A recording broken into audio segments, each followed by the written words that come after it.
You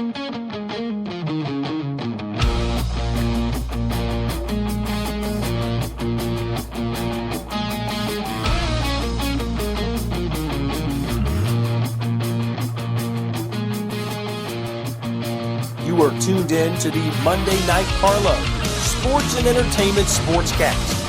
And now, without further ado, I give to you the one and only Carlo.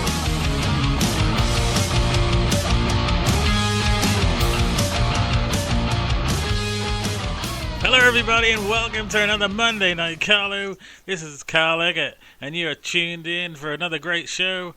The show brought to you this week by PW Mania, Pro Wrestling Mania website. Well worth checking out. We have got a legendary figure to bring you in the form of a guest.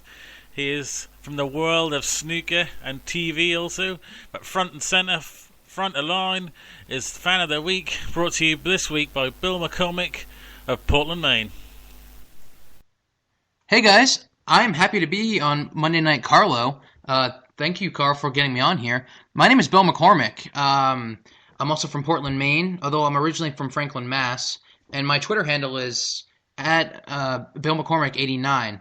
So yeah, follow me. We'll have some fun. I write for PW Mania, and I write some pretty good wrestling articles, so we'll have some fun with that. But as your fan of the week, I have about 10 questions to answer for you guys, so I'm just going to jump right into it. Number one, how did you first get into wrestling itself? Stone Cold Steve Austin was the reason I got into wrestling.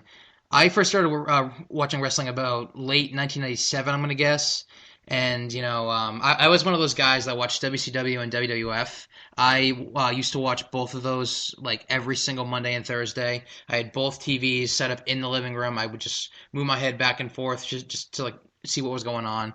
But the second I saw Stone Cold Steve Austin, you know, wrestling was just my thing. After that, like I was just completely in. Number two, what are the first matches that I saw? Well, if I go back and really think about it, my first matches were probably, and this is also the answer number three, when my first Mania was. My first Mania was 14, and around that time were my first matches. Like I don't remember anything exactly. I remember watching Sting and Hogan feud a little bit. I remember some stuff with Kevin Nash and WCW. I remember some things with Stone Cold. I remember I used to watch a lot of Stone Cold's like videotapes and things, and I remember really being into the Bret Hart Stone Cold feud, and like that was like a major selling point. And you know, WrestleMania 13, Bret Hart versus Stone Cold, the I Quit match. That's still my favorite match of all time, bar none. I still consider it the match that got me into pro wrestling. But as far as first matches go and my first Mania, it's WrestleMania 14 easily. I got to watch Stone Cold Steve Austin in Boston, in my my like state's capital, take the title from Shawn Michaels in the main event. When I got to see The Rock, you know, be my first IC champion. I got to see Triple H be my first European champion. I got to watch the title change as the New Age Outlaws lost to Foley and Terry Funk in a dumpster match, and everyone always kind of craps on the Mania 14 card, but I love it. I still consider it the event that really got me into wrestling in the first place. Number four, who are my favorite wrestlers? You know, I'm gonna name a lot of different guys, just like everyone else does. You know, I'm gonna other than Stone Cold, I'm gonna throw out The Rock. You know, I'm gonna throw out Taker and Triple H. I'm a big Chris Jericho guy. Have been my entire life. Shawn Michaels. You know, I'm gonna throw out all those guys, all the big names.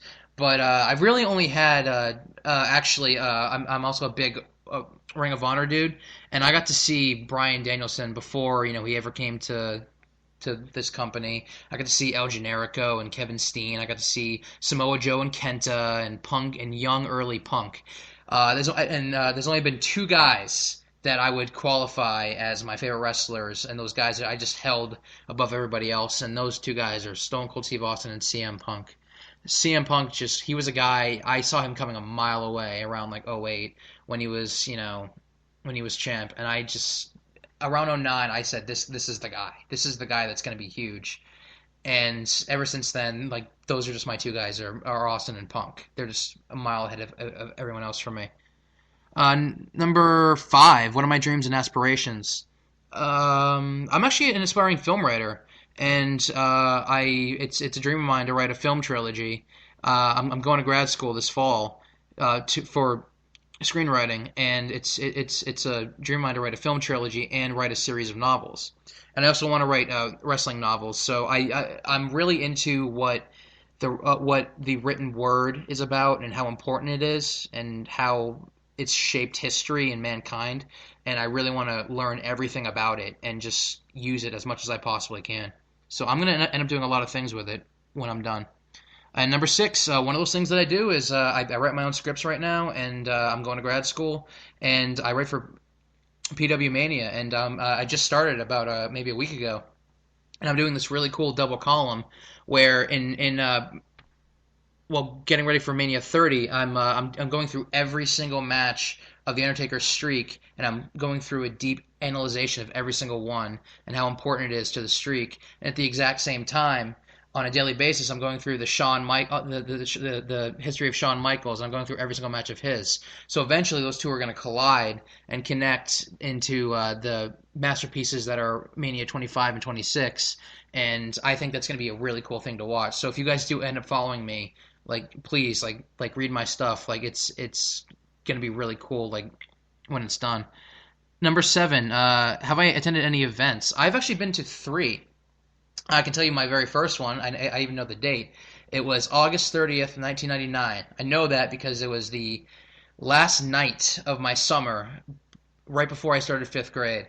And I got to go to Monday Night Raw, and I got to see the Rock and Sock connection form and take the tag team titles. Because it's weird. Every single time that I go to an event, I watch the tag team titles as long as they're up for grabs. I watch them change because I would. I also went to the 2011 Rumble, and I got to see Edge, like right at the end. I got to see really good face Orton. I got to see Booker T come back and Diesel, and I got to watch Punk in the Nexus, and I got to watch Del Rio win. And I also saw, I went to Night of Champions 2012. I got to see Team Hell No, or as I call them, Team Friendship, take the tag titles again. So in that arena, just something about me being there makes the tag team titles just switch. But the thing about that Night of Champions was that was the night where it was Punk versus Cena, and Punk had just turned super heel, and it was Heyman's first pay-per-view back with him, and that was the double pinfall like trickery of the audience, and I got to watch little John Cena fans think that John Cena had won the title, and they were doing their whole thing in my face, and then I watched CM Punk just take that moment away from them, and like what else can you say, honestly? Number 8, who are my favorite artists and bands? My musical taste is actually pretty varied. There's only country music that I really just can't stand. Like, there's just something about it that just really rubs me the wrong way. Um, Other than that, I'm pretty grounded with it. I listen to a ton of rap. I listen to a lot of Eminem. He's someone I've been listening to my entire life. I listen to a lot of like Jurassic 5. Friends of mine have introduced me to things like Army of the Pharaohs and Jedi Mind Tricks and just a ton of good hip hop and rap. I'm a big Justin Timberlake guy. I like a lot of movie scores and instrumental music and classical music. It's pretty grounded. I tend to listen to almost everything. Number 9, do I watch NXT? I do. And which young wrestlers do you feel will be the next big thing? Well, I gotta throw out some love for my boys in the Shield. I was a huge Tyler Black guy in Ring of Honor. Just some of the things that guy is going to do in the next couple of years when he gets a good, solid feud with somebody and he has to carry a match, it's going to be incredible. Seth Rollins is going to be a big deal. And Dean Ambrose, obviously, he's going to be an incredible heel someday. And I actually think he can pull off a great face someday. I think he's going to pull off this really aggressive, face when Cena's gone and all this sort of stuff. But if we're just going back down to NXT,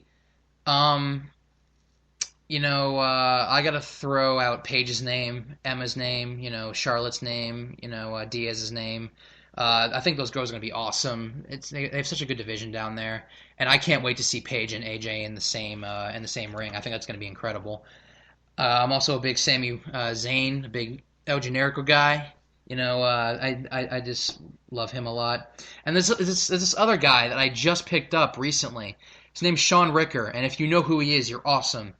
He was in Hollywood somewhere, and he just got signed to NXT, I think, in the last couple of months.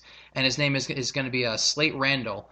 And in Hollywood, he was the last guy to be managed by Percy Pringle III, the late great Hall of Famer Paul Bear, and that guy's just a whiz on the microphone. He can talk circles around whoever he wants to, and you heard it here first. Slate Randall, that guy's gonna be big.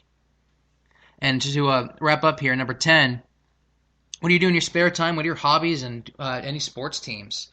I'm a huge baseball guy. I bleed Red Sox red. I love the Patriots with all my heart. I'm a big Bulls fan in basketball. I was a big Michael Jordan fan. He was my first sports hero, and everyone told me to switch to the Celtics, and I was just like, nah, like the Bulls, like that's my team, and I've stuck with them ever since. Unfortunately, I haven't really, it hasn't paid off yet, but it will someday. What do I do in my spare time? I write. I write my own scripts. I watch a ton of film, a ton of TV. I read a lot. It's funny. After I saw the Lego movie, I picked up Legos again for the first time. I'm looking at a little Falcon, just like from Star Wars. It's like just right next to me that I built a few days ago. Other than that, I do the usual. I work out, I swim, I hang out with friends and whatnot. I'm a pretty cool guy, I just sort of try anything that I can. I love snowboarding, and I try to find at least one new thing a year. That's always my new resolution is to find one new hobby per year. And that's actually going to wrap it up for me here on Monday Night Carlo. Thanks, Carl, for getting me on here, and thanks for listening, guys, all right? Thank you. Take it easy. And that is Bill. What a legendary guy he is. Very, very nice guy. Very cool to hear from him. So as touched on earlier, it's time for our guest of the week. And this week's guest is a legendary figure in snooker. He is the co-host of the show Big Break, which was massive back in the BBC, back in the early 90s. Who knows, maybe one day it'll come back. It's time for my interview with John Virgo. So let's pass on over to that right now. It's only a game, so put up a real good fight. I'm gonna be snookering you tonight. Alright everybody, welcome to Monday Night Carlo. It's time for the interview section, and joining me is a legendary figure in snooker. Also a commentator, and also best known probably for the co-hosting of the classic TV game show that was Big Break. Here's Mr. John Virgo. John, welcome. How are you, sir? I'm very well indeed, thank you. So let's start. Just how did you start in your career of snooker? How did I start? Well, it was I was lucky in a way. In Salford, just at the top of Trafford Road, there happened to be a snooker club. So right. I was lucky that they had a snooker club that I could go and play in, and there wasn't many about those days, but I started playing in, I think in the October, and then 6 months later I was a boys' champion of Great Britain, so very nice. That was me hooked on the game, if you like. What were the players that, did you sort of grow up watching many players? Yeah, well, I mean, there wasn't that much snooker on the television them days. I mean, on the grandstand Saturday afternoon, you'd probably see the likes of Joe Davis and Fred Davis and the people at that time. But there was no real professional game at the time. It was the professional game really started in the sort of late 60s, right. Early 70s, when John Spencer and Ray Reardon turned professional. Right. So, there was no money to turn professional. I think the only real tournament they had, apart from the World Championship, was Pot Black. Yeah, so, yeah. That started in the late 60s, and of course, coloured television. And I finished up turning professional myself in 1976. Willie Thorne, who's younger than me, turned professional before me because he wanted a good-looking lad young lad on Pot Black. Of course, he had hair then, so he was better looking then. Yeah. So, what would you consider your sort of highest accolades? Well, I mean, obviously winning the UK Championship in 1979, Yeah. the same year I got to the semi-final of the World Championship, and then you think, well, it's onwards and upwards from here, but there was a ginger-haired lad from Romford appeared on the scene called Steve Davis, which made it very difficult for everybody.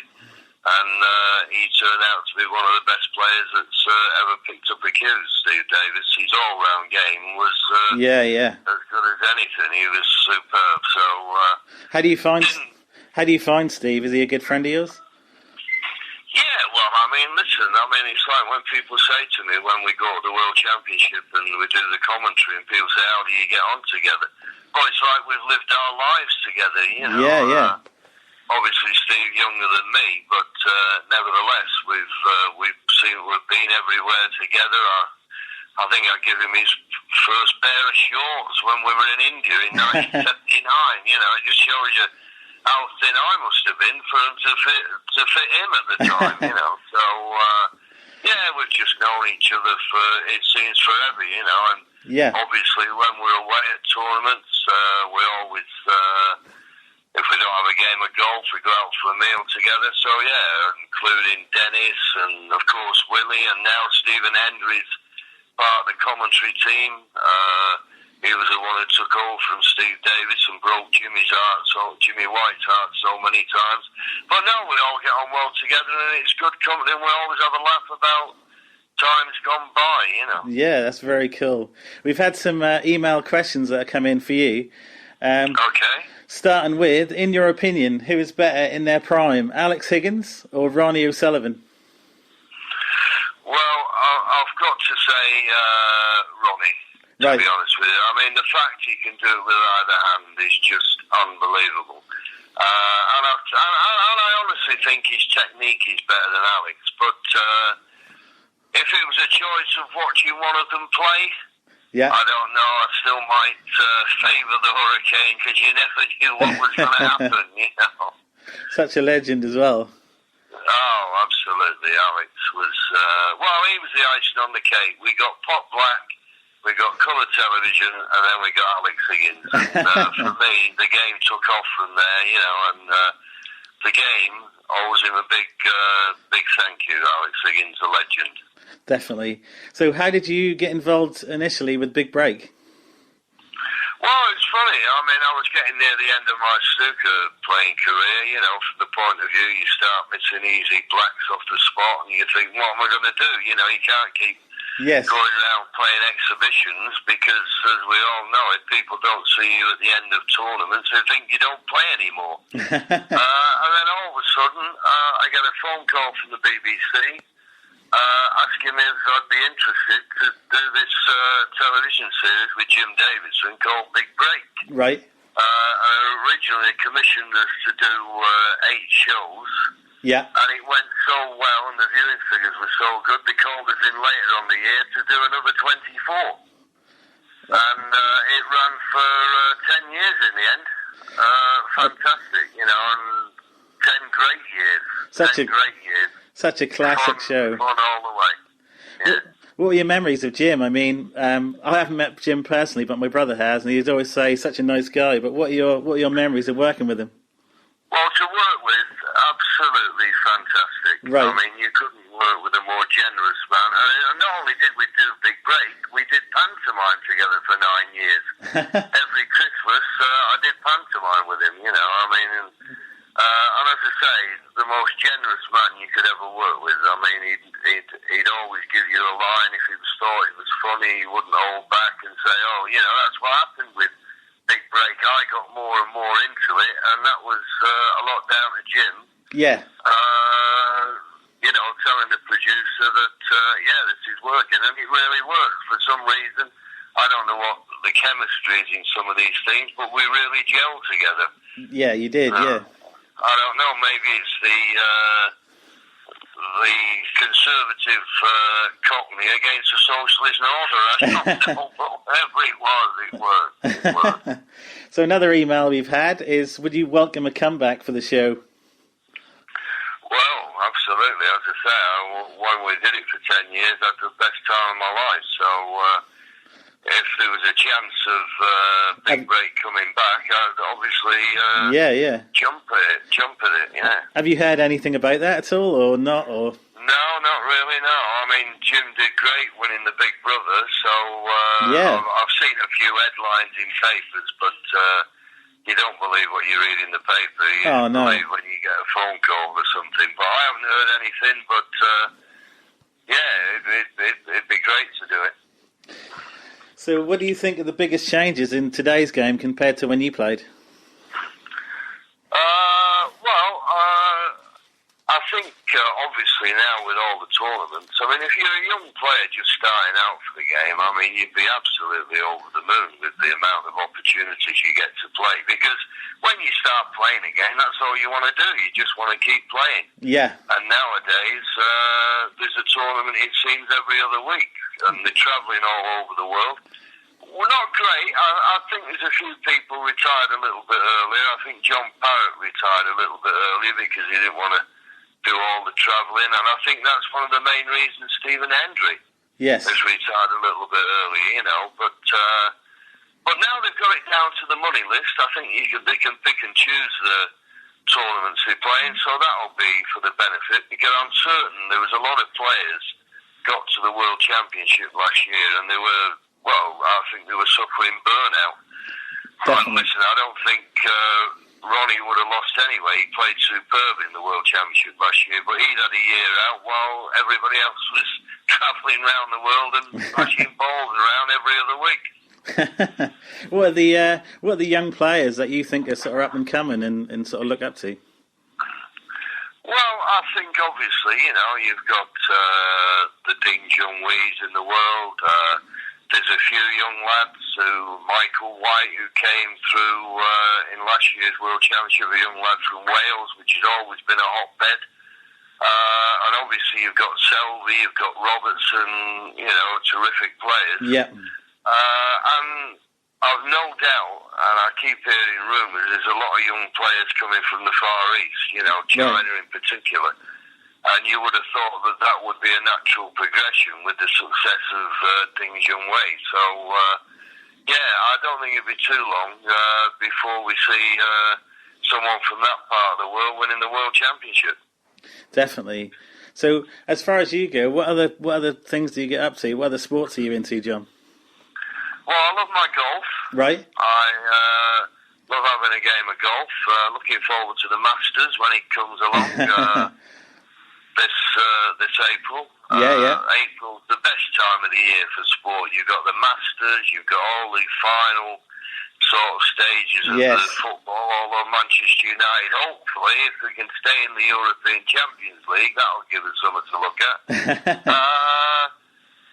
Just things like that. And of course, the World Snooker Championship in April. You've got the Grand National. I love my horse racing. Right. So we've just finished with Cheltenham. So I try and I enjoy most sports, to be perfectly honest with you. Right. And I'm a big Manchester United fan. So what's your opinions on David Moyes? Well, I always felt it was going to be a transitional period, because the big problem was every Manchester United supporter, if we were being honest, would say for the last 2, 3, 4 years we've needed a decent midfield player. Yes. We can't keep relying on bringing Paul Scholes out of retirement or Ryan Giggs producing, because Ryan, one of the great players we've ever had at Old Trafford. Yeah. I mean, he's at that stage where he can't play every week, and he showed last night with his play. But we need someone a bit younger who can do the same as Ryan Giggs, and that wasn't Moyes' fault that we didn't manage to buy a midfielder during that time. I don't know what the reason was, but we needed a midfielder badly, and we still do. Yeah, it's funny. I was listening to Talk Sport, and they were saying exactly the same things. Do you look at anybody to fill that role?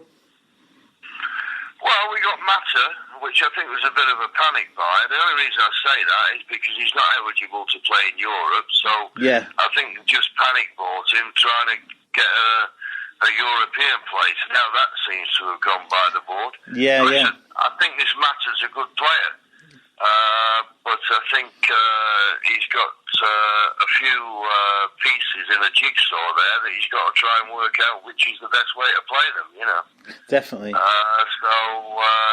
But we still need a midfield player, and of course we're going to have to work on the defence with Vidic and yes. Rio Ferdinand, who's been one of the best centre-halves we've ever had, is just obviously getting near that time when he can't play every week. And you can see it with the young players playing today. Yeah. They've got so much pace, and that's what we need. We need pace in midfield, and we're just struggling for that at the moment. Definitely. So, aside from that, how about movies? What kind of movies and stuff are you into? Movies? I like comedies, really. I must have watched Young Frankenstein about 110 times. That is an absolute classic. Sort of films. I like comedy films, and I like westerns. Yeah. I like westerns, That's funny because you say that. I've interviewed quite a lot of darts players and stuff like that, and last time I was doing Dennis Priestley. And, I know Dennis very well. Lovely man. He is really, really nice. And he was saying exactly the same thing. He loved the westerns as well. Yeah, well, he walks a bit like a cowboy, doesn't he? He's got the old moustache and all that. You can see him. Yeah. Old, you can see him beer hat on, walking into the saloon or something, Yeah. How about, so what was his best western? He loved John Wayne movies and the Clint Eastwood classics. Oh, the Clint. Well, the best western I've ever seen is The Outlaw Josie Wales. Right. Clint Eastwood. Yeah. The Unforgiven. Clint Eastwood. Hombre. Paul Newman. And, of course, most of John Wayne's. I mean, there was something about John Wayne you couldn't help but like, was it? Such a legend. Yeah. Yeah, absolutely. How about... In fact, I always have a joke when I'm staying at a Best Western hotel, and I might ring up and they go, say this, but I think there was one near Leeds or something. It went, The Crown, Best Western, and I went, I always thought it was The Outlaw Josie Wales. Nothing. Don't even get a laugh or nothing. So obviously we need to talk about your trick shots on Big Break. One of the questions we have, and please tell me this is true, that you came up with the trick shots. You weren't told to do them? No. That was part of the thing. Whoever was knocked out in the first segment of the game had to do a trick shot. Yeah. Did you improvise those though? Well, let me put it to you this way. If you'd have asked me at the time how many trick shots I knew, I'd have probably said about 10, maximum 15. But we finished up doing nearly 200 shows, so... you wouldn't have had I had to work out trick shots. I bought a few... Well, Ray Reardon, bless him, he brought down when he was on the show 50 trick shots by Ray Reardon, so I copied a few of them. Right. And, just basically. And then within 2 years, I'd written a book of my own, 100 trick shots. Oh, that's awesome. So it just shows you, if you really have to put your mind to it, if you're forced into it, what you can think of. And at the time, just playing around the holiday camps, playing exhibitions, 10 or 12 trick shots was more than enough. But obviously, having to do one every week for nearly 200 shows, then had to get my thinking cap on, which fortunately I did. So I know that Jimmy White was a big part, and Jim Davison's kind of like best friend in the show. So do you have any stories of Jimmy? Jimmy White? Loveliest man you ever meet. Absolutely. I mean, I don't know how he keeps going, but he does. But if anyone wants to take a leaf out of Jimmy's book, How to Be a Good Loser, then Jimmy White's your man. He's such a pro, yeah. He suffered, particularly at the Crucible. And that's why people love him, and he's honest. And that's why people love Jimmy White, and I'm one of them. He's been. I've known Jimmy since he was 14. Right. First saw him play, and an absolute star of the game, and one of the great players. Make no mistake about that. Definitely. He will not be high on people's list because they'll say he never won the World Championship, but he won everything else that the game had to offer. Yeah. Made a 147 at the Crucible and just got people on the edge of the seats. That's why I always think we were lucky. We had Alex Higgins, Jimmy took up the mantle of Alex, and then Ronnie took up the mantle of Jimmy. So we've always been lucky that we've had these superstars that have just played the game as it should be played, and that's great. John, I've got to leave it there. It's been such a great chat. I've really enjoyed it. So thank you so much for your time. My pleasure. Absolute. And success and my regards to all your listeners, and hope to see them soon. Thanks a lot, John. Bye. Okay, cheers. Thank you. And that was the legendary John Virgo, such a stand-up, genuine guy. Really, really nice to talk to him. Very, very nice indeed. There's a lot more guests to come, as we always know, on Monday Night Carlo, including the lights of the UFC and WWF legend, that is Ken Shamrock. We've got the PDC's broadcaster, Stuart Pike, as well, there's the bell, folks, as well as Brutus the Barber Beefcake. But for this very show, we are going to say adios, and we will see you next time, right here, Monday night, 6 o'clock, GMT, for Monday Night Carlo. Thanks very much, everybody.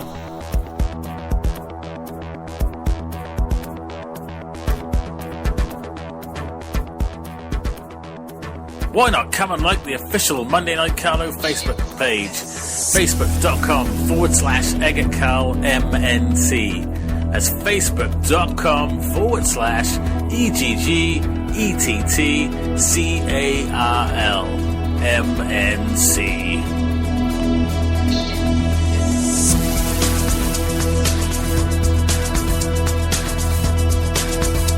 You've been listening to Monday Night Carlo. All views and opinions expressed by the Carlo are all his own and do not represent any other entity.